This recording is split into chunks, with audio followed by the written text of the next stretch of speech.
interrupt your regular schedule of Time Warp Radio to present a specially broadcasted bonus episode. We are beyond excited to be discussing our most recent movie minutes with Jon from Hedwig Inch by Angry Inch. Oh my gosh, hi. Hello. Hi, thank you for having me. I'm excited to be here. This seems like an obvious choice for me. Like, I was going to cover this at some point, but not in any detail, so I'm actually happy to talk about this movie and connections and things. Yes. Oh my gosh, because, well, you also are a co-host on the Bat Minute. Yeah. That's our main show, because that's 3 days a week when we're on. Woo. As of recording, we are between seasons. We finished season 3 because we've been doing it for about 3.5 years. So then we're going to be doing Batman and Robin. Yes, it's a hell of an undertaking. It's stupid. No. I didn't do Hedwig minute by minute because I thought it would be a bit strange to break up the songs like that. Yeah. Sure.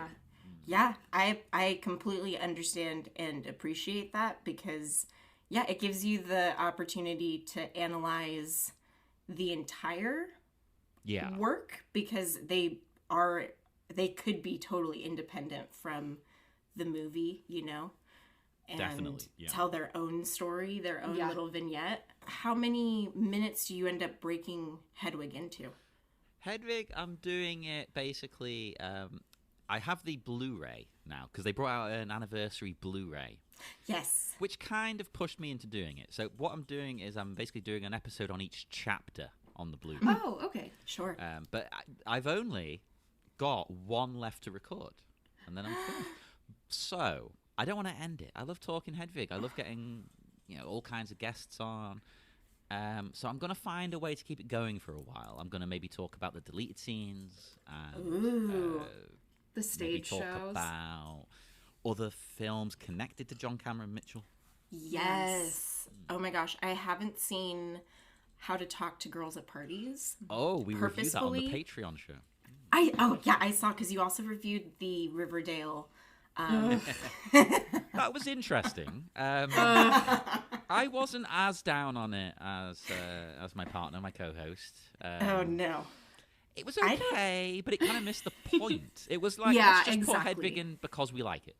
Yes, that's exactly what it felt like. Because I had just introduced Hayley to the Heathers musical. We were listening to that soundtrack. And then I brought up the Riverdale Heathers episode, which is also... Oh, no, did they do that?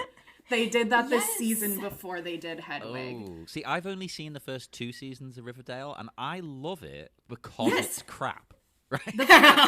And then season 3, they try to take themselves too seriously, so it just gets kind of worse from then. Oh, no, don't ruin it for me. Oh. Well, I still watch it chronically, so it's okay. I thought it was so ridiculous because both musicals are not suitable for high schoolers to be performing. So it was just like, why are these kids singing about having a sex change operation, like a botched sex change? This is so... To consider that that's the whole musical and it gets watered down, you totally lose the emotional core of Hedwig. Most of the songs make no sense in the context that they're using them as well. Like, they're trying to fit it to Riverdale, and 99% of them don't fit Riverdale. They just I remember watching it because I kind of watched it with one eye shut, but I remember they did Midnight Radio as like a ballad at the end, and I was just like, Archie and the whole band, the Archies, just singing Midnight Radio. Oh, yeah, and they changed the words, whereas instead of like, here's to Patty and Tina, it's like, here's to Archie. Yes. It was Betty. Sacrilege. It's so cringy to me. I kind of loved how bad it was. It was fun. And you say it's not suitable, and I agree, but the first time I saw Rocky Horror was my school's production of it. Oh my gosh. So in my mind, Frankenfurter did not look like this. He looked like the captain of the rugby team. Aww. Oh my gosh, but that's so interesting because was he like a total babe and like was that so strange for him to be doing drag and oh my gosh, I can't believe you did it at your school. It was a weird place. So it was strange. I acknowledge it was strange, but it helped introduce me to Rocky Horror. I'd never seen it before. I must have been, let me work out my age, 17, I think. Yeah, I was 17.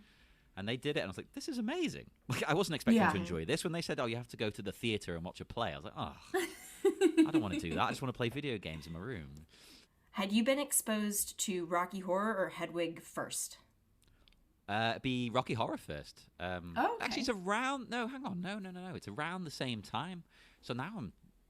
Ooh. It's the same year. So I'm struggling to know which one I saw first. Possibly Rocky Horror a couple of months before Hedwig.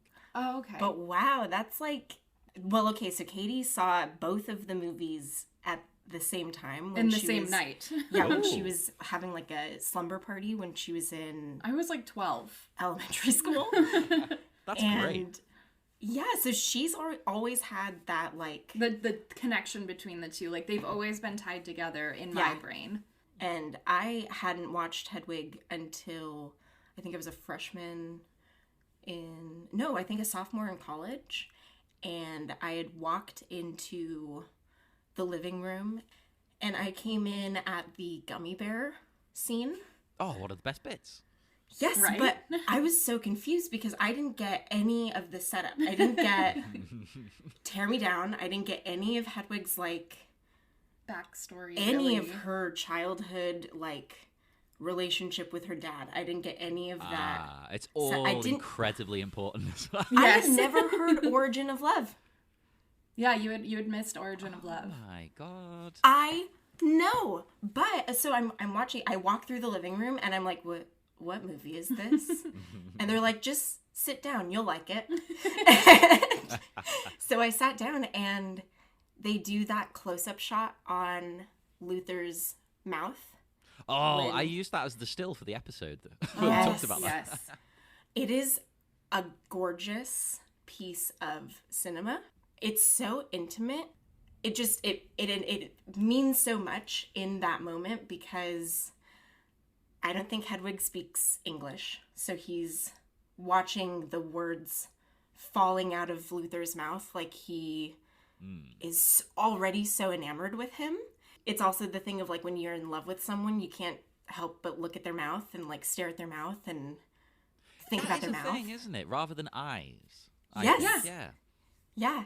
So it's just so intimate. And then it also made me think of Rocky Horror. Like I walked in, I was like, lips. With the mouth at the start. Yes. Aha. Yeah. And so I was just like, I got sucked in, and then the bathhouse line with the gummy bears fogging up the inside of the plastic bag. Yeah. Like the windows of a Polish bathhouse. Yes, it's and then I couldn't and then I had to watch it immediately. I think I watched it like the next day probably because I had to see the whole thing and know what the whole story was, because I also like got introduced to Hedwig as adult Hansel. Yes. And I didn't know if it was just a story about an adult in drag. Well, and you then would probably assume that if you hadn't seen that beginning section. The whole beginning, yeah. Uh-huh.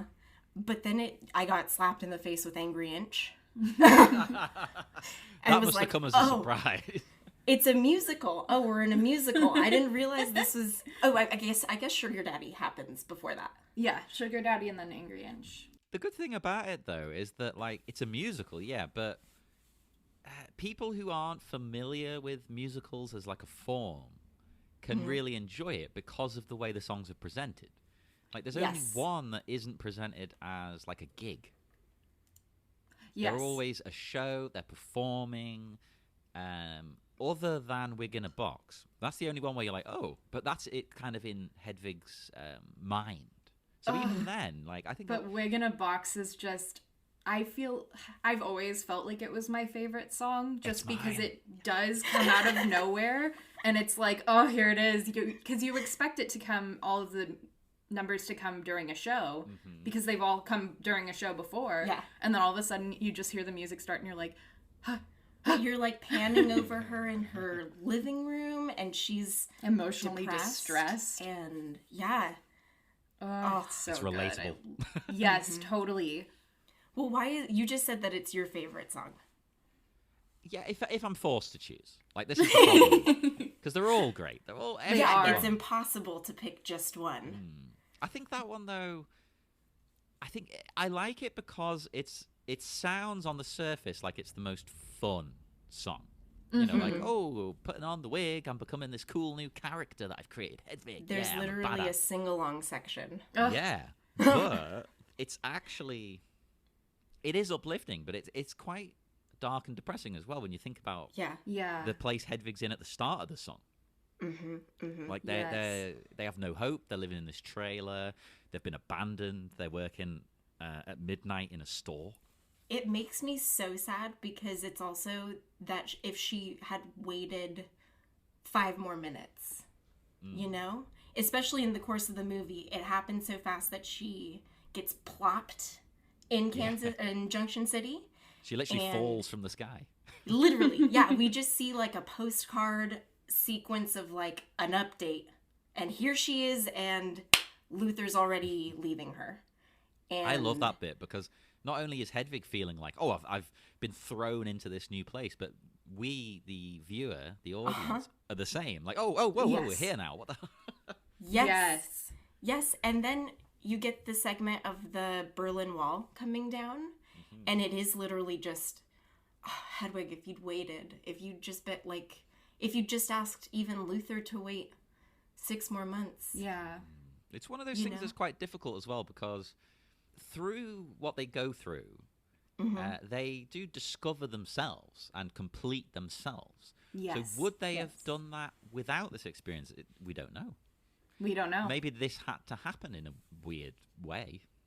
Hedwig's more about, like, gender identity, whereas I always think Rocky Horror is more about, like, sexuality, liberation and gender expression and sexual freedom and things like that. Yeah. So it's connected, but not quite the same. Yes. Because expression and identity are different. They're like cousins. Well, you say liberation, and I think Hedwig finds a lot of liberation throughout her story, and from an early on, she's liberated through music. Yes. Which we're trying to kind of, I think Frankenfurter and the Transylvanians are similarly very affected by music. Yes. Is this the time warp? Right. Because I have a few questions about the movie in general, and that's one of them, is the time warp's always kind of confused me. Like, it's a great sequence, but at the same time, it's like, why are they doing it? Is that why? Well, what do you think? What do you think they're doing it for? I think it is just... Because I assume the other party guests are other aliens, right? Yes. That's what I've always thought. But it's never very, very clear in the film. So I assume they're other aliens, and this is just what they do. It's what they've discovered on Earth. Maybe they don't have music. So, like, this is amazing. This is great. I wish we had this at home. So we've actually come up with like a weird sort of theory surrounding the fact that you just brought up, which is maybe they don't have music. We've come up with maybe they don't have music there and they've found Eddie's music. You know, Frank has sent home records or whatever of Eddie's music, which is why they've kept Eddie in the first place, and why there's that big giant room full of posters of Eddie and stuff. And why they know the lyrics to Hot Patootie, and they're singing along to that makes words more sense, yeah. That's us really strapping on our conspiracy hats, you know? You've got to. That's the nature of this podcast, right? Yes. But we also think that maybe the time warp is how the Transylvanians travel to and from Earth. It must be something like that as well, right? Because I mean, think of the lyrics. Right. And the name, the time warp. Right. Yes. So they're traveling, and they mentioned space and time a couple of times throughout. So it must be more than just this is a fun dance. Like they're incorporating it into their methods somehow. Yeah, That's what I like about the movie. It's really vague. Yes. Or it's Riff and Magenta laying out their plan in front of Brad and Janet. Like, we're gonna dose you with some kind of drug that's gonna make you hallucinate and lose all sorts of Self. and perception of time and space. Yeah, and when you're spaced out on sensation, like you're under sedation, we're gonna hatch the rest of our plan and we're gonna take over this ship. There you go. Maybe. Because that was another question I had. I've written a couple down. Yes. We love questions. Please, yes. Because I've always been confused as well. Like, does Frank have, like, magic hypnotic powers? Because people seem to fall under his spell like he's Dracula. Because he doesn't really do much persuading. No, it's...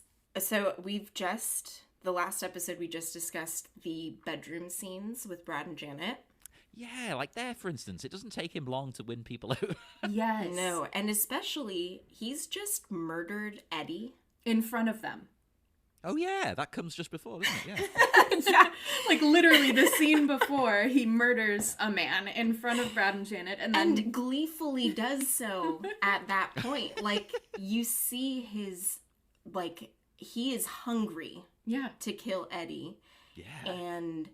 They don't even mention him again. They completely forget about him. And it's like, oh, that was a fun little intermission from the convention. Yeah. I'm glad we got a Elvis impersonator this year. just here's Meatloaf for a little bit. There you go. Yeah. We've come to the conclusion that possibly Transylvanians, all of them, can shapeshift. So the way that Frank has kind of seduced them so quickly is because he really did shapeshift into their significant other and then was like, oh, look, it's really me. But then they go along with it. Yeah. That's what's super weird. bizarre. It is weird because they, I think, would have gotten just as easily seduced if Frank was not a shapeshifter and had just gone into the room as himself. Or if he'd walked up to Brad and Janet and was like, do you guys all want to fool around together? We're all going to share a bed. Well, Come that's into an the master interesting point bedroom. that I never thought about till I watched it again yesterday for this, was the way he visits them separately. It's not like, I want to be your third. You know, like in a throuple. Yes. He's not going for that, which my partner who I was watching it with said to me, oh, I think it's because he always seems to want to be the center of attention. It's all about Frank. And I quite liked that view. I was like, oh, yeah, that's a good point, because now all their love is on him and no one else. Yes. Well, that's so interesting you say that, because Katie and I discussing Hedwig, like, that's totally a character trait of Hedwig's as well. Is like, all eyes on me. I've got to be the star of this show. I can't let anybody have another career. Yes. No. Well, I mean, that's evident in the first song in Hedwig as well, because... You know, yes. Yitzhak hits the high note. She unplugs the mic. Unplugs the mic. Yeah, it's like, you can't upstage me. Screw you. And Instead of that doesn't relent till the end of the film, where she finally like releases Yitzhak. Yes. When they could have been an iconic duo from the jump. They could have Sonny and shared it. Oh. You know, Yitzhak and Hedwig have complementary voices. Yes. That are both beautiful in their own regard. Like John Cameron Mitchell has, I mean, I would say an incredible voice. Oh god, yeah. I was listening to his new release just earlier today. He just brought out a new I hesitate to say album. It's like 8 tracks. Yeah. What's it called? American Dream or something? I think it's on Spotify, or you can buy it on Bandcamp. Yeah, and he had like a crazy graphic video attached to it. Have you watched it? Yeah. Oh my gosh. He's just been living his spiritual journey his in divination Palm life. Springs.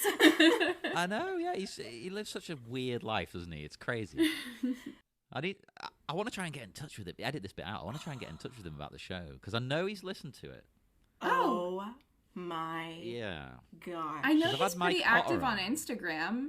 I know, but I feel weird. So I've waited till the last episode, which is now the next one. And it's like, You oh, have no, now to. I have to contact him. You have to. Just send a DM. Nothing negative could come out of it. Yeah, I know, literally I will. at this point, you're like, here is this thing that I've been working on, and I hope you love it. And can you also maybe come talk on it, He maybe, might since I'm do. finishing it up?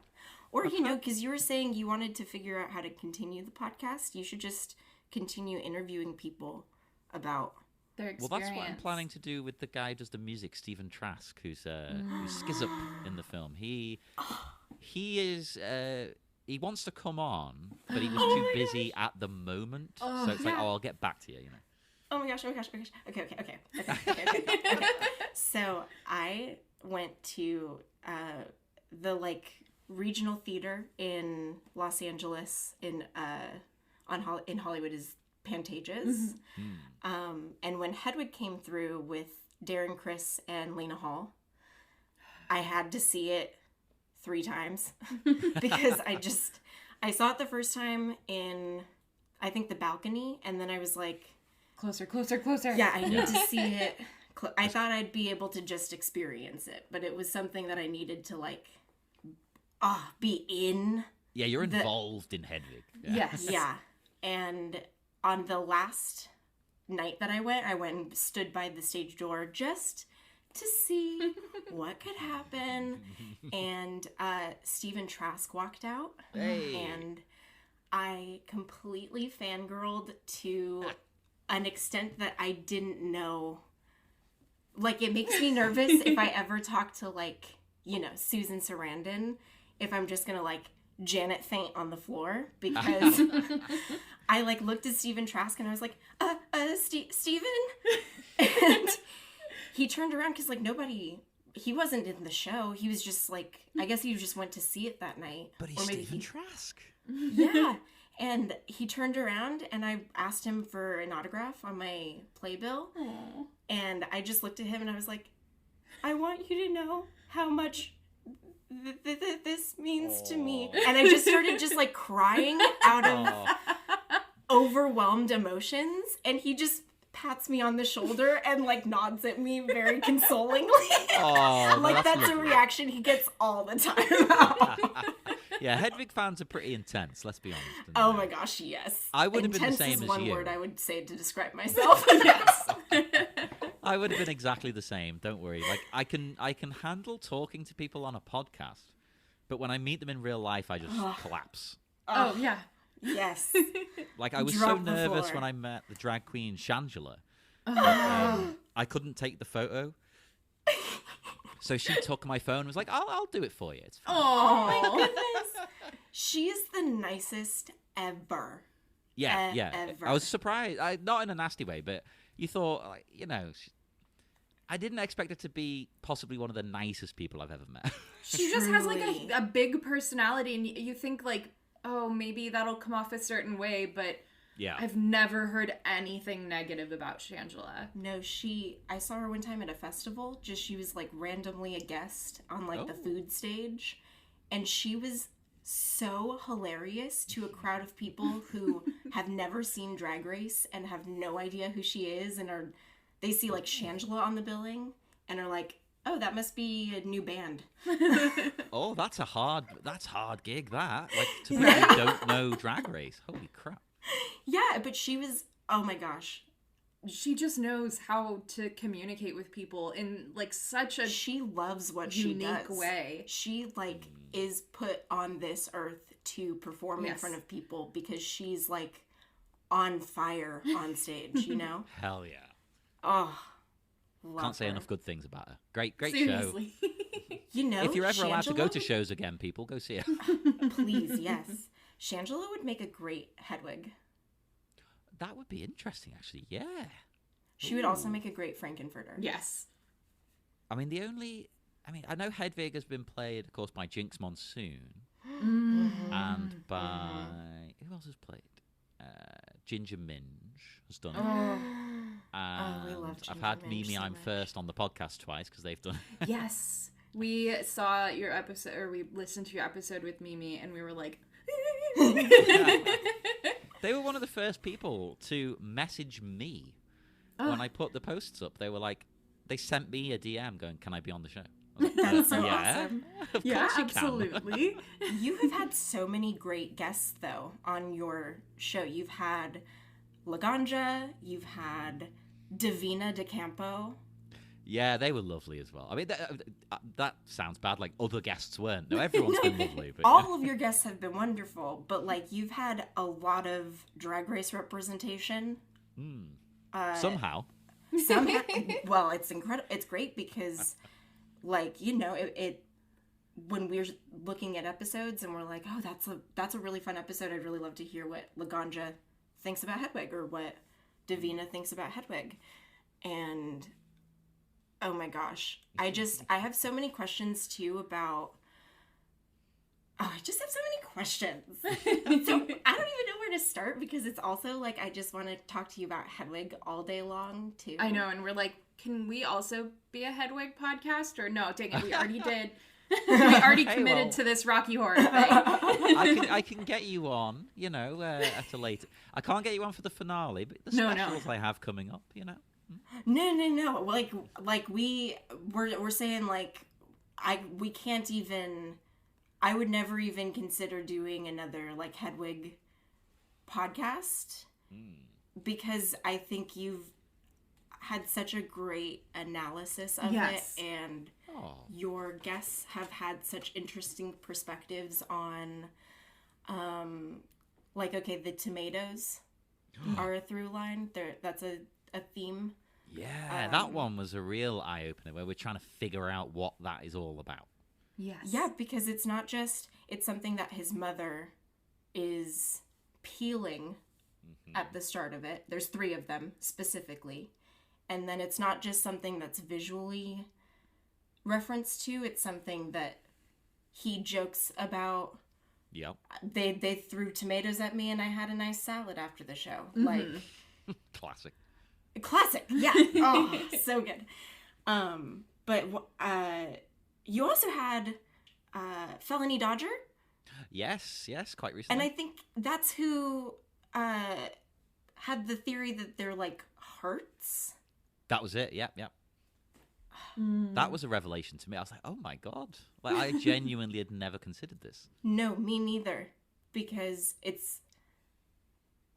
Okay, because then at the end, if he's smashing 2 hearts and combining 2 hearts into one. Yeah, and then has a self-reflective moment and emerges as one is interesting. Oh, and that kind of goes with the tattoo becoming one. Yes.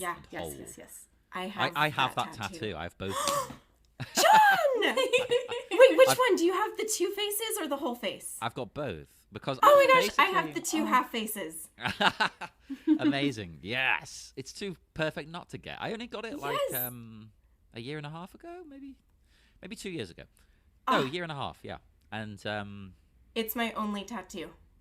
It was my only one. It's my first tattoo. I got me both too. of them at the same time. What's up? Because I couldn't decide. Because I was like, okay, the iconic one is the incomplete one, right? But at the same time, what's that saying about me? I was like, oh, okay. I'm in a long-term relationship. We've been together for 15 years, you know. Aww. This is... what's it saying about me? So I was like, no, I need both of them. So I got one on the other side as well. That's so nice, I love though. that. Then I ended up getting a David Bowie tattoo. So. Yes. Oh, nice. Wait, which one? It's the Black Star. It's from the album, you know, it's like in segments. Yes. I've got that all across my arm. I love that. Have you listened to, they did a David Bowie musical, Lazarus. Right. I've heard some of it, but I was holding out on listening to it properly because I thought they might perform it again. Yes. Doesn't seem to be I've coming also back been anytime holding out on the whole thing. But it's Michael C. Hall. I'm a huge David Bowie fan, and I first found it right after he passed, and I started to listen to it and then started just sobbing. And so I was like, wait, I can't listen to this anymore. I need more time. See, I was looking forward to it because I'd pre-ordered Black Star, on vinyl. I was waiting for it to arrive, and that was coming out soon. I was like, oh, this is going to be awesome. There's just so much Bowie. And he's going to tour Black Star, isn't he? Of course he's going to tour it. So Black Star arrived on, I can't remember exactly. It was like the Friday or something. Or Saturday. And then the Monday morning I woke up, oh, David Bowie has died. Oh, God damn it. I was devastated. I think he knew, though. I think he did. Like, some people saying, well, no, because he had all these other plans for other songs he didn't do. I don't care. I think, he's a musician, he's an artist, he would have kept working. Yeah. But despite that, he knew he didn't have long. Yes. That's the most perfect sign-off ever, Black Star. It was so good. And I do need to see Lazarus, because, Michael C. Hall, former Hedwig. Yes. And I love Dexter as well. I absolutely love I know. Have you seen any of the bootleg footage of Michael C. Hall performing Hedwig? Yes, some of it. I don't mind bootlegs because there's no way I'm ever going to see him doing it now. It's I'm years so ago. thankful to these theater patrons who risk getting thrown out of these shows that they spend, sometimes $600 to go see. Oh, they're I expensive. am very poor, so I very much appreciate bootleggers. Well, it's art. I can't believe. So, Hamilton being filmed and then allowed to be streamed on Disney Plus, that's what every single production of every single Broadway show should be, because if it gets to that level, it should be. We have the internet now. It should be accessible to everybody. Well, and especially right now during the pandemic, none of these people can perform in the same capacity that they've been able to, so it would give them a chance for people to watch their art. I'm like, please do it with every show, please. Yeah, but then also in the point you brought up, when are we ever going to get Michael C. Hall in Hedwig again? Or when are we ever going to get, Anthony Rapp as Hedwig? I need to contact him as well, because we're talking about Rent on the Patreon. He is... I'll start crying if we start talking about Anthony Rapp, because I love him so much. I've been rewatching too. Star Trek Discovery, right? Even though I wasn't that keen on it first time, just because he's in it. He makes it worth it. He does. I actually have come around on it now, but he was the draw for me. I was like, right, I'm going to put it back on again just because Anthony Rapp's in it, and I love him so much. But getting to see them perform Hedwig, it's just they're incredible performers, and Hedwig has so much up for interpretation that, watching Michael C. Hall, I was so surprised to see such a sensitive and kind of ultra feminine Hedwig that I hadn't seen in any of the other Hedwigs. There's always kind of a grungy punk Undertone. Rough. Hedwig's kind of rough and tough. Yeah. But Michael C. Hall played it as very sweet, and it endeared me so much to him right off the bat. When I'm endeared to Hedwig 10 seconds in anyway. I wonder if he chose that approach because physically he's quite a masculine man. Yes. So he's I want to mitigate that a little bit and meet somewhere in the middle. So I'm going to play the character less masculine energy. That totally makes sense. And it's so good. Hell yeah. And actually, it's interesting you say that you're endeared to Hedwig straight away, because something I thought was similar with Hedwig and Rocky Horror is the kind of complicated nature of the two most popular characters. Yes. Because Hedwig, of course, is kind of the hero of the piece, but also isn't a very good person. She's for an a lot of it. anti-hero. Yeah. Yeah. Yeah. And Frank's kind of the same. I know he's technically not the main character, but let's be honest, he steals Yes, the he show. is. Yeah. We've just kind of made it a very big point of our show to remind people that Frank is the villain. Frank is the bad guy of this movie. I think that's the trick, isn't it? He draws you in with his persona and stuff, but at the end of the day, what he's doing isn't good. No. But with both he and Hedwig, they're such, crazy, larger-than-life personalities that the average viewer looks at and is like, I'm never going to identify with this character. And then they're also written, so even if you, like me, are endeared to Hedwig, you're like, no, don't like this person. They're terrible to the people around them. They're abusive. They're manipulative. They have tempers. They are self-destructive to an nth degree, you know? But their story, like being able to relate to them at the end of it. It's such an easy thing to attach your heart to either of the characters. Yeah, they're just... Definitely. Well, especially at the very end, not to jump... Obviously, I won't say too much about later scenes, but, you know, please. Don't dream it, be it. Yes. Oh my I've gosh, seen yeah. so many people with that tattooed on them, whereas some stuff earlier in the film would make you think, like, I don't want to identify with this person. And not because they are, you know, I was going to say a transsexual. You don't really know what they are. They're an alien. Yeah, they're an alien. From another galaxy. They probably haven't got gender. Right. You know. Yeah. Right. So if they're a shapeshifter, their anatomy doesn't matter. Anyway. Exactly. I always got the vibe that, that they weren't men and women aliens. They just come to Earth and chose forms they liked. Yes. I love that. Yeah, I just thought Frank was just like, oh, this is cool. I'm going with this. I love that. Well, at the end of... I think you get endeared to these characters, I was going to say, because you see the humanity in their like, plight and their ability to empathize. Like, you empathize with them, but then Frank is not a human. So it's... We haven't thought about it long enough for that section yet, because we're only halfway through. We don't want to like, we don't want it to go too fast. Frank might not be a human, but he's the most human character. Yes. More than Brad and Janet, who are like a little bit too perfect. They're fun, but they're two-dimensional caricatures of like sort of 50s Americana, aren't they? Yes. Yeah. And Frank, I love him, but I find him so complicated. Like Hedwig, because he's liberated and free, and he offers that to everyone. But he's also a bit, can I say this, like rapey? Yes, please. It's weird, isn't it? Like, this film has depth, which doesn't, like, when you first put it on, you think, oh, this is going to be camp fun, whereas Hedwig's a bit more serious. Right. But there's because more right depth off the than bat, realize. you're getting Hedwig's, like, childhood trauma and Yeah. early childhood abuse by his father. Yeah.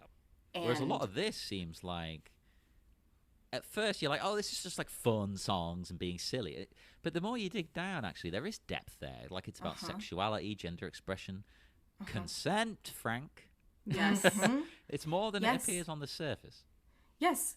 We just talked about this because Brad and Janet are lured under false pretenses and then are kind of gaslit into coerced into consent, which there are lines in the stage show that get omitted in the film where when Frank is Janet and pursuing Brad in his bedroom, Frank as Janet says, no, Brad, we should wait until we're married. Yeah, we should wait until after the wedding. And then Brad says, I understand, and then stops. Why didn't they leave that in? We get 1 second of consent and then you delete it from the film? Oh, that's maybe it was to make Frank more villainous. Yes. Yeah. No, for a really long time, I think people thought Riff Raff was the villain. Yeah, because he takes over at the end. It's like, but Because you can he also kills the understand three of his them point at of the view, end. I think. Like, he wants to rein Frank in. Yeah. He's like, Yeah. this guy's gone too far. He's crazy. We've got to stop him. And I kind of empathize with that. Maybe Riff Raff goes too far himself the other way. Because I've always thought as well, maybe the aliens, maybe on their planet, they don't have, like, sex. Maybe they procreate other ways, and that's what Frank's discovered that on Earth, and like, this is amazing. I really love that because we've gone in the clear opposite direction, which is that sex is not like a taboo thing for them. Like, well, that's the other thing I've thought as well. Yeah, right. So I think it's like evolved one or the to other. A place where I think their sex organs are no longer used for procreation, and that they're like Oh, making just for test tube pleasure. babies in Transylvania, probably or their civilization is sterile, and they purely have sex for pleasure, and that's why they're coming to Earth, is because humans are a still fertile species. Oh, I like that. Maybe if that child is fertile, then we can continue Transylvanian lineage and bloodlines. I don't know. Oh, that would be a cool story. I would like that, definitely. They need to write another movie. Well, so that's actually part of a story that we found in the weird fantasy comic that is featured in the Denton Affair. So there's like briefly a cover of a comic book shown in the Criminologists book. In the Denton Affair, yeah. And we were like, wonder what's in that comic book. Looked it up and found a story about a civilization that is sterile and that is hoping their children are fertile again. And that'll be the answer for their civilization, is that they'll be able to procreate. Aha, there you go. That's a very kind of like a post-war attitude. Maybe the parents of the people in the movie, like Richard O'Brien and stuff, maybe thought a similar kind of way. Like, Very I don't know, the whole world's screwed up, but these kids will fix it all. Very interesting, yeah. Because Richard O'Brien was probably, well, him, along with, let me think, like Julian Clary, who's a British comedian, Okay. and Eddie Izzard. They're probably I the know first him. 3 people I saw with, like, this sort of vague, confusing gender expression. Sure. Yeah. But overall, Richard O'Brien, he's a legend. I know he's Yes. been a bit problematic lately in the Yeah. media. But you know, at the end of the day, he's an old person with old-fashioned views. I know he's Exactly. progressive for the time, Yes. but he's not going to be progressive now. So overall, he's done so much. Like there wouldn't be a Hedwig without this. Yes, No, no. I was going to ask you what you thought about that, because they definitely feel spiritually similar. And I mean, Rocky Horror has had an influence on America's conscious and subconscious. Here too. Yeah. Yeah, John Cameron had to have been a huge fan growing up. Oh, definitely. Rocky Horror. I mean, obviously, one of his most favourite ones was Rent, but of course he liked Rocky Horror as well. That's a big influence, and it is what I like is you can see the through line from this to something like Hedwig, but it's not the same thing regurgitated. No, Yeah. it's totally very different. Different, but there's a strong thread running through. Yes. Because this, it did so much for queer representation and whatnot, even if Frank is an arsehole. Yeah. And as I said, a lot of people, the first time they saw a man dressed this way, Yes. like Tim Curry does, it would have been this film, and it was like, Yes. what, why is he dressed like that? What's going on? You can't dress like that. Yeah, I mean, but this movie, it's so lighthearted and almost comical that it makes it easier to digest a man in drag, essentially. Like, it kind of comes off more as like, oh, that's a funny thing. I guess I'm okay with it in this instance. Right. That's what's good. It's subversive because it seems that way, but the message is sort of hidden under that. Exactly. Right. And I love that because I don't know if it's the same over there, but here, like, this is so popular, and I don't understand why it's so popular with people who it shouldn't be popular with in a way. Okay. Like, yeah. Yeah. like, I a lot of understand what you mean. people. Yeah, a lot of people I know watch this with their parents, and like your bank manager will go to Rocky Horror with stockings on, and it's like that's cool, but it's so strange because they're so straight in the rest of their lives. Yeah. But this is their one little outlet. Yes. It's interesting. I was going to say as well, like, because you said to me when you sent me the message about coming on, like, oh, we want to talk to you about like similarities and things. I had Yeah. another one I haven't brought up, which is like they're kind of similar in this way. They ultimately discover at the end like a kind of non-binary identity and are openly bisexual. Yes. Like Hedwig does these two things because they say I must find my other half, but is it a he or a she? Hedwig's open, like, okay, whatever. Whoever the other half is, I'm into it, whatever.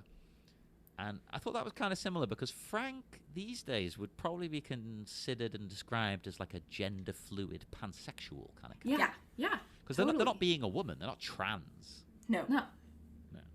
No, he wears those boxer briefs with pride.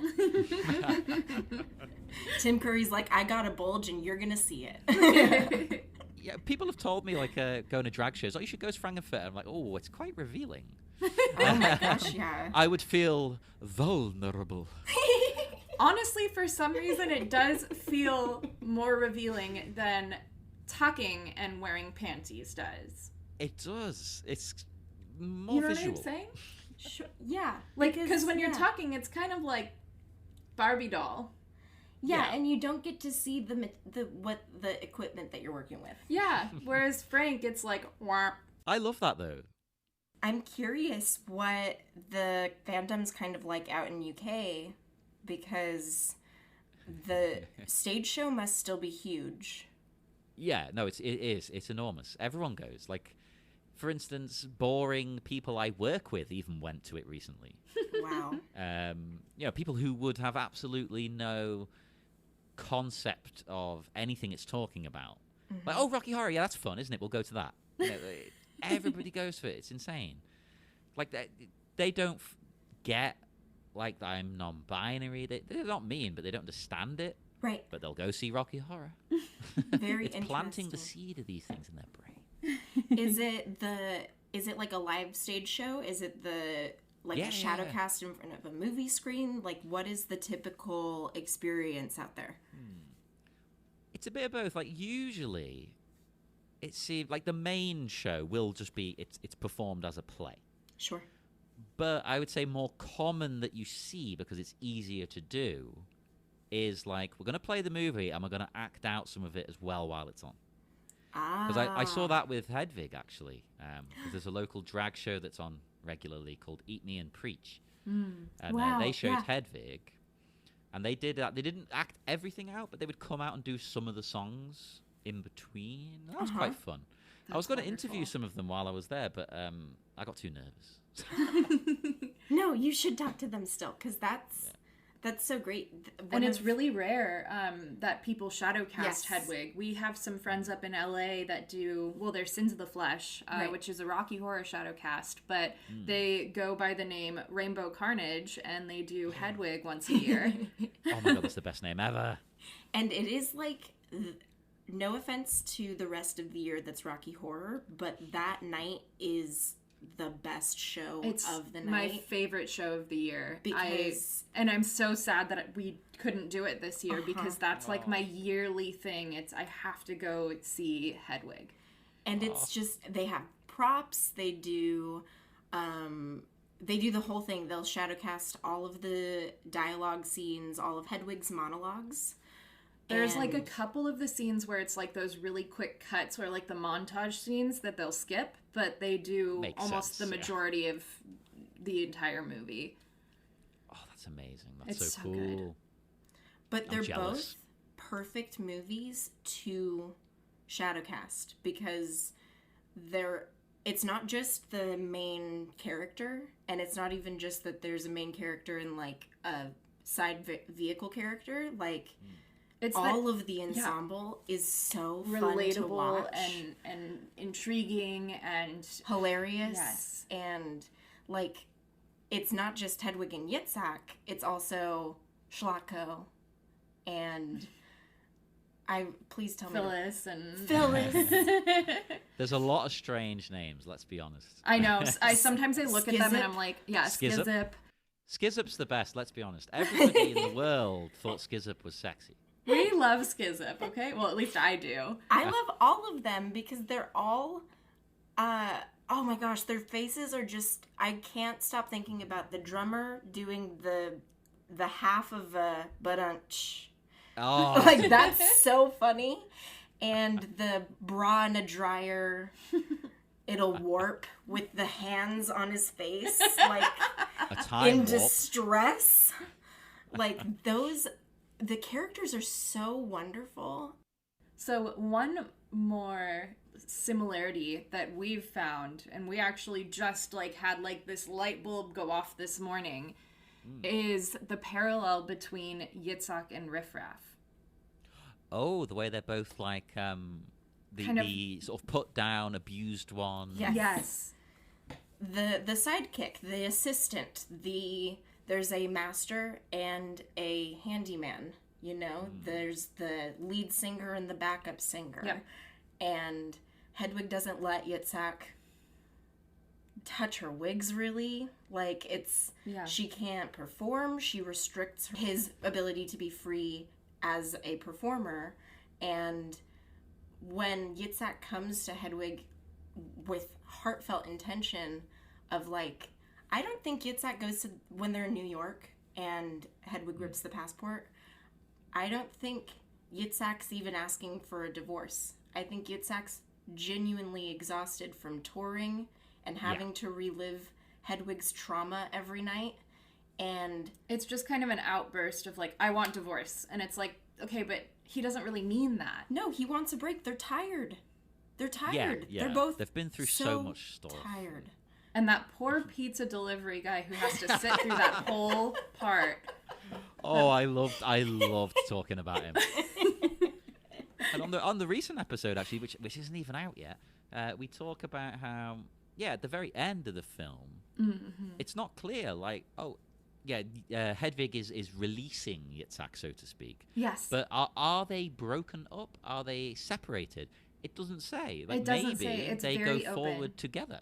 Mm-hmm. Yeah, it's super open to interpretation. Mm-hmm. Yeah. Mm-hmm. I like to think there's hope for them because they do seem to have something. Yeah. Yeah. Yeah, I do think Yitzhak genuinely cares for Hedwig. And that's why he tries to connect with Hedwig and be intimate at multiple points.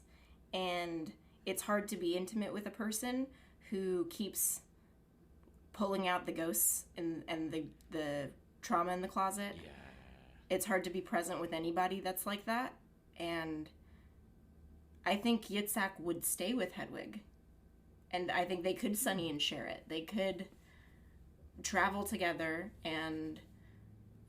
Well, okay, I have another question. I have written so many questions down for you.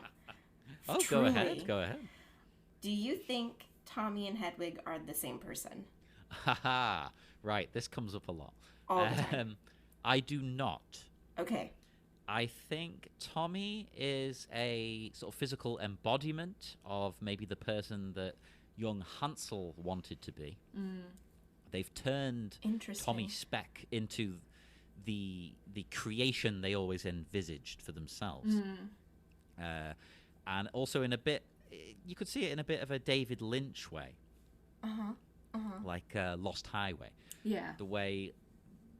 in Lost Highway, the character's in jail and their head explodes. And you then go to another character. But it's meant to be like this is them living out their fantasy in their head. This is maybe the person they want to be, the person they could have been, that's been physically created by this wish. It's not necessarily literal.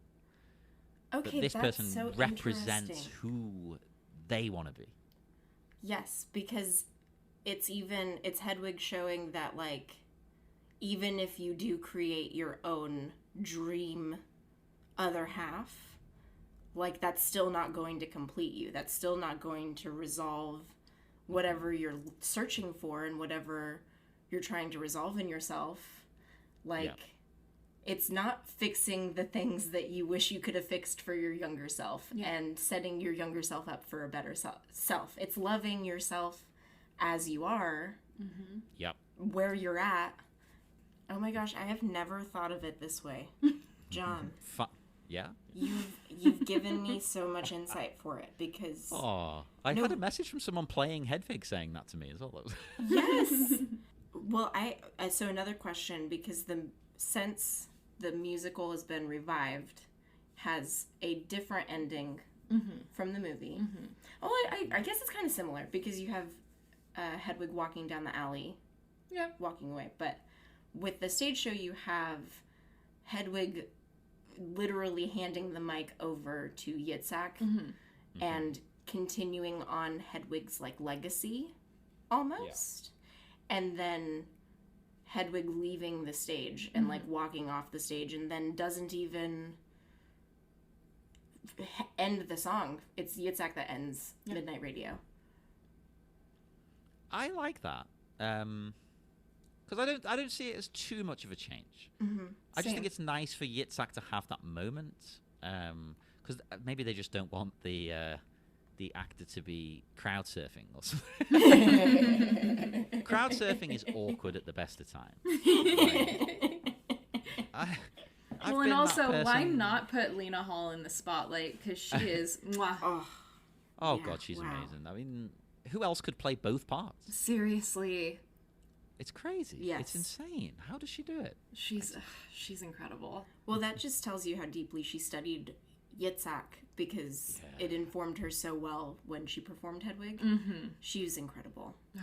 And you've got to keep Yitzhak in your mind when you're Hedwig. Like they're a duo. Whether they want to be or not, they're a duo.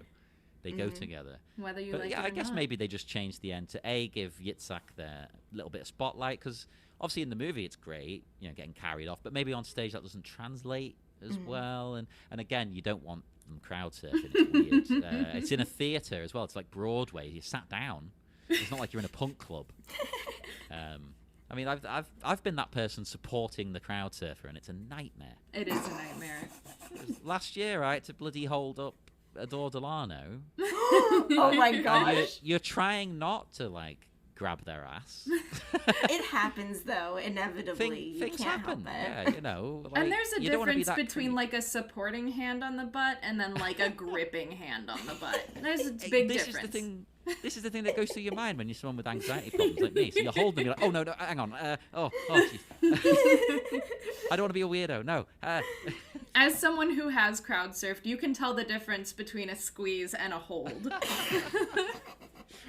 Oh God! Well, imagine that on Broadway. They don't want to be bringing that kind of thing to the Broadway stage. It's classic. No, it's all old New York money sitting in the seats. They're like, I'm not gonna stand for this. I don't want to touch I don't want to anyone. hold anybody. What? I just want to sit and watch the play. That's what I came for.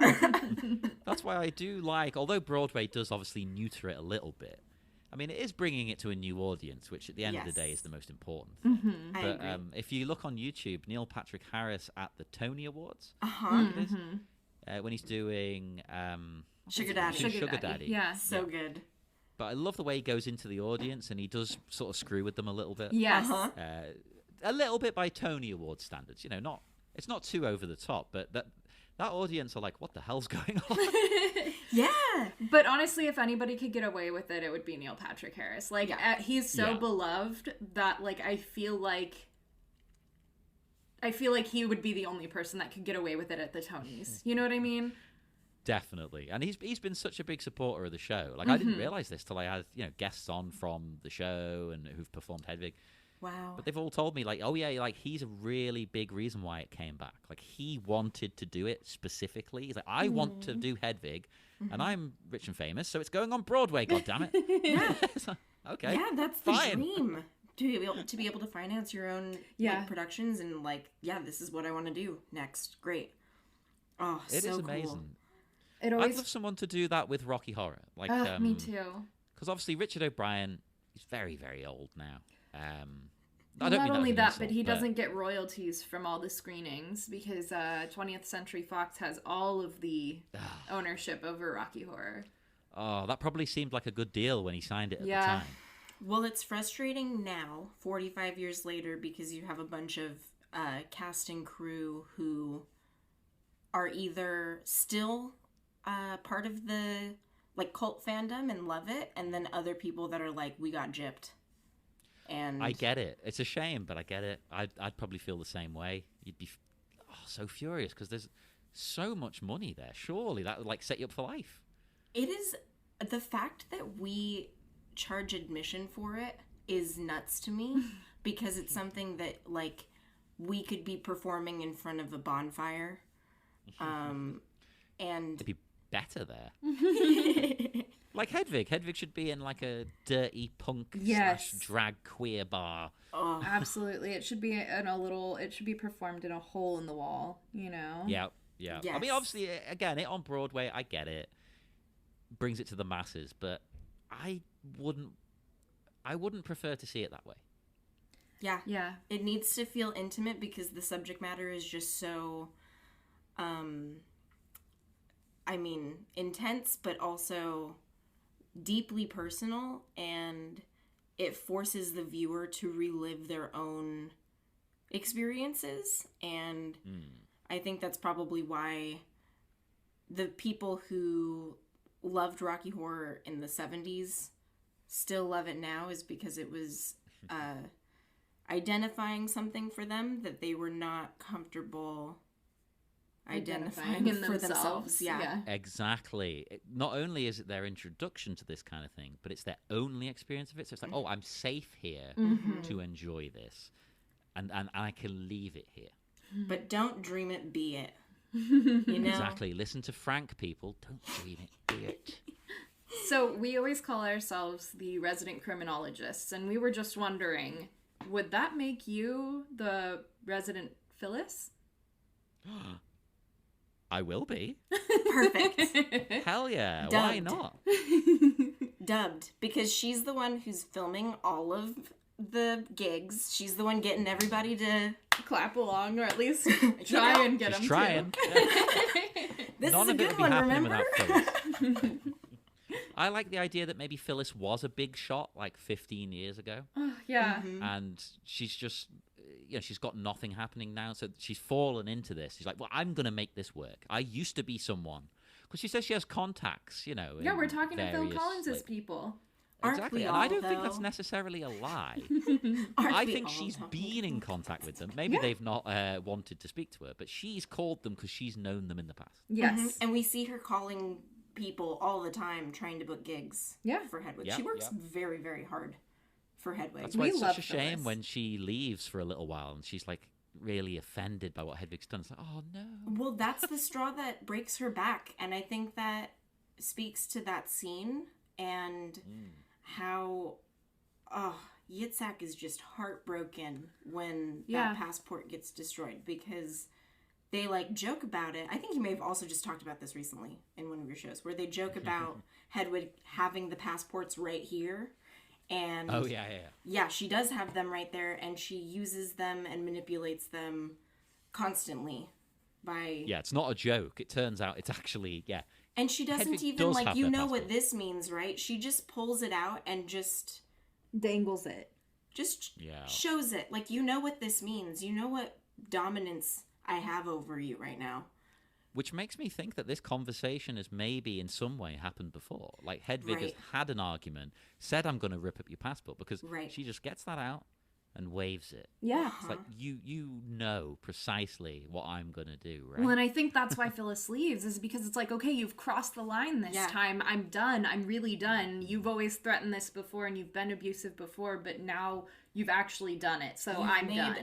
a very, you don't need my help anymore. You've made a decision that I can't help you with on this one, so. You know? Which I suppose I would like a scene like that in Rocky Horror, because ultimately it's got the same outcome. Ultimately, Riff Raff is like, that's it! I'm taking over. We're going home. Screw you. I would like one extra little scene maybe of Riff Raff like fully snapping, like, this is it. Because I think the we first get time you that watch with- it seems like a shift. I think we get that with Columbia. Ah, yeah, good point. She's the only one who calls Frank out the entire movie, and I think 'cause of that Eddie. makes Magenta hop more on board with the plan, because I think it might be Riff's plan all along, and then it's when Columbia is like, you just chew people up and spit them out again, and you take. And Magenta's like, oh, you know what? You're right. We have been here like 6 months longer than We were supposed we to. were scheduled to be on Earth. Like, when are we going to go back home? Yeah, I don't think Frank's ever planning to go. No, I agree. I think the only reason that they come to the conclusion of, you mean they're going to take us to outer space, is because all of the plans have gone wrong, and Frank's like, well, I'm totally screwed. Here's my only option is to go back. Eject button. We're going back to, we're just taking everything, and I'll tie up the loose ends on the route. So what we want, basically, is a reimagined version where they do go into space. Yes. Ooh, We need to meet the queen. No, please don't reboot it, anyone, please. I'm curious if shock treatment is Brad and Janet in Transsexual in Transylvania. Oh. And that it's a soundstage that's Dentonville, USA, and it's believable enough. To keep them happy. Yeah. Like, this is like your home. Right. Yeah. We're continuing the experiment, and if we bring enough people, if we bring Ralph and Betty and Janet's parents, that's enough people for them to not realize that everybody else is also Transylvanian. And that's why they all know all the lyrics, and that's why they all dance and sing along. Sing along. Oh my god, that's amazing. I love it. Now I like shock treatment. What the hell? By the way, you can only watch it by, I think, purchasing the DVD on Amazon, so it's not streaming anywhere. I have I'm it gonna buy on it. DVD. Yeah. I bought it for my partner about 6 years ago. Good When they were decision. like, "Oh, I just really want to watch this." I was like, "Here you go." Then, and we sat down to watch it. We only watched it the once. Well, now you guys need to watch it again. Oh, definitely. With your definitely. Transylvanian lens on. Right. Oh, and actually, speaking of going home, I just want to say before we do go or anything, the song "I'm Going Home" and "Superheroes," right? Yes. They're my two favorite songs of the whole thing. Yes. Okay, I was gonna ask you what your favorite songs are. I also want to know who your favorite character is. Is it too basic to say Frank? No. Like, I like problematic characters. I don't want just like, this is a hero, this is a bad person. Frank's interesting. But if I'm going to pick another one, let me leave Frank out. They're excluded. If Frank is the obvious favorite of everyone's, who would be your other favorite?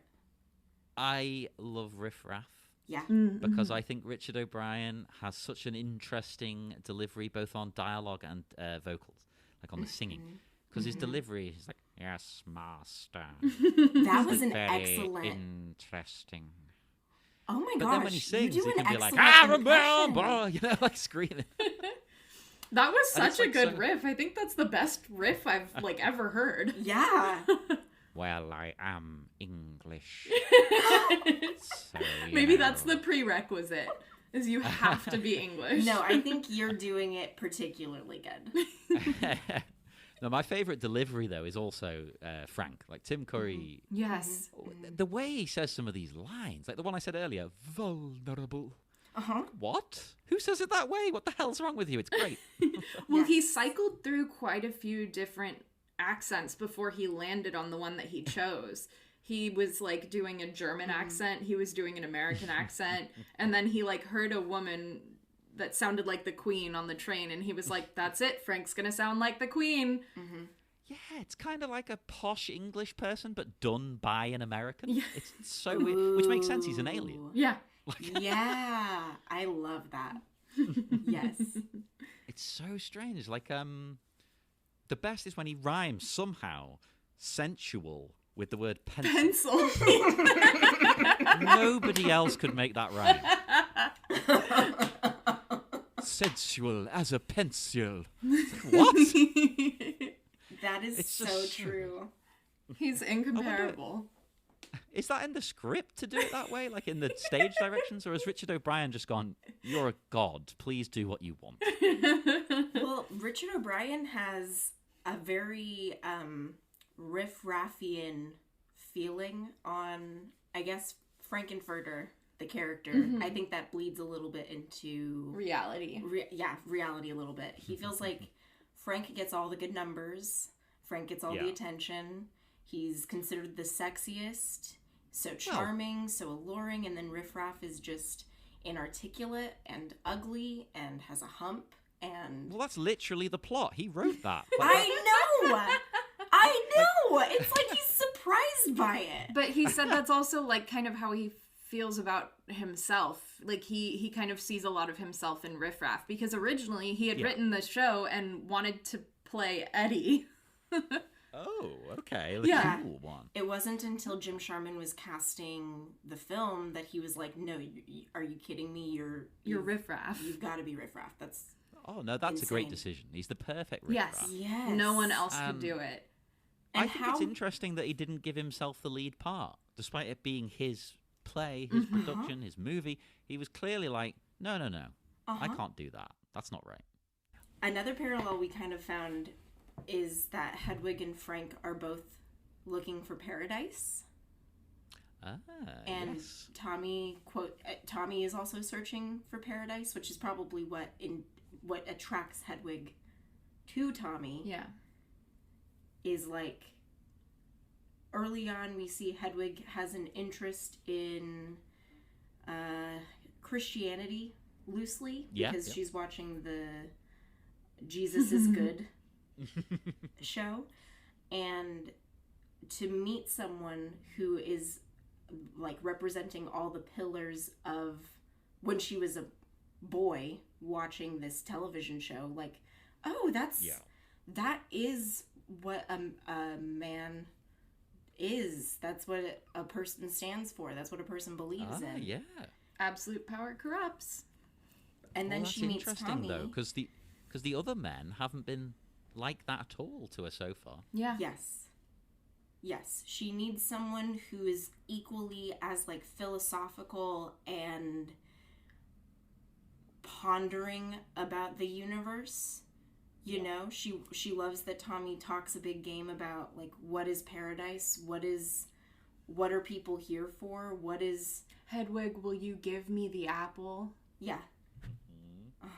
I find that interesting, actually, because I don't think Hedwig is... They're not a Christian. No. They're not religious in a conventional sense. They No, just she loves his work. Appreciate someone who thinks about these things. Yes, exactly. They're very interested in just kind of religion and beliefs in general. Yeah. Existence and philosophy and where are we from, where are we going. If you're thinking about these things, Hedwig's interested. Yes. Ugh. Do you think they find paradise? I think at the end of Hedwig, they are well on the way. They're on the right path. They haven't found it at the end, but they are now going in the right direction. There is no such thing as paradise, literally. But the closest you can get, I think Hedwig is now, they're going in the right direction. Yeah. They have sort of fixed some flaws with themselves for themselves, not for anyone else. Sure. They've accepted themselves. They've improved. They're a new person. But they haven't abandoned their past either. That's what's interesting. Some people think it's a bit anti-trans because some people view it as like, oh, at the end, Hedwig's changed to a man again. It's like, that's not how I read it at all. That's not how I read it at all. No. To me, it's more like, well, now they are free. Now they are open. Now they can do what they like. Now they are essentially not a non-binary character. Like, yeah. I will dress as Hedwig. Sometimes I might not. You know, I am me. I am free to the possibilities of the world that are now before me. Earlier, you'd mentioned that Superheroes and I'm Going Home were your favorite songs from Rocky Horror. Yes. And then I totally made you turn in a different direction and talk about Frankenfurter. So, why are those your favorite songs? To me, they're just the most moving and emotional and relatable. I think there's stuff in there. Well, you've got "Don't Dream It, Be It," for instance, is quoted. I think we can all connect to the things going on here. Like Frank sort of realizes the error of their ways a little bit. Like, oh God, I've screwed up here. I just wanted to have fun. I just wanted to enjoy myself and be free. And it's all sort of backfired, and it's relatable. It's sad. You really come around to Frank there. You're like, oh, they didn't deserve this. I know there might be a jerk and a villain, but come on. Does he deserve to die? No. Reformation. He doesn't deserve to die. Like, he's gone too far, but it's through enjoying, I think, what we have here to offer on Earth. Even though he's killed Eddie, do you think he's... But maybe where they're from, that's not considered like a bad thing. You know, I'm not saying it's fine, but the way humans experiment on animals, I'm a vegetarian, so I'm very against that. Mm-hmm, mm-hmm. But, you know, for many years, people didn't see that as a bad thing. Like, that's just what you do, you know. Sure. They didn't think that we're being evil. And some people still don't. Yeah. Right. No, it is And evil. aliens probably see humans. Oh, they're just like some creatures that live here on this earth. I don't know. Yeah, they're just another species. Yeah. Yeah. Yeah. Interesting. I don't think he that's really deserves to interesting. die. I love that I'm Going Home is your favorite. Oh, it's beautiful. It feels... Those last two. Oh. I'm Going Home and Midnight Radio hit the same nerve for me. Like, they're both, Yes. they're like sister tracks in my brain. Yeah. They're very similar, and I mean that in a good way, not in a like, oh, Hedwig ripped off Rocky Horror. No. No, it's both like it's very liberating. It's very feels the same in my heart. Like they bring out those same emotions. Yeah. Yeah, exactly the same. And they both sound like David Bowie. Oh yeah, absolutely. Oh, I'm excited Always to a talk about I'm plus. Going Home too. Man. And I'm looking forward to hearing that. I'll be listening in. I'm very excited. Well, I have an ultimate question that I wanted to ask you after we've kind of thought about it on a little bit.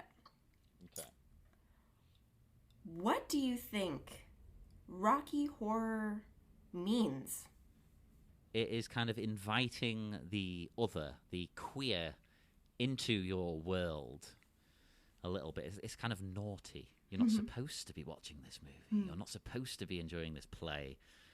But here you are, it's thrust upon you, and you will enjoy it. But it's almost like a dominatrix, I suppose. You know, it's taking control and giving you something you maybe didn't know you wanted. Yeah. And I like that. It's freeing to people, both to straight people and queer people in different ways, maybe. Straight people find a new outlet. And I don't necessarily mean like their sexuality. I just mean like straight-laced kind of a thing, you know.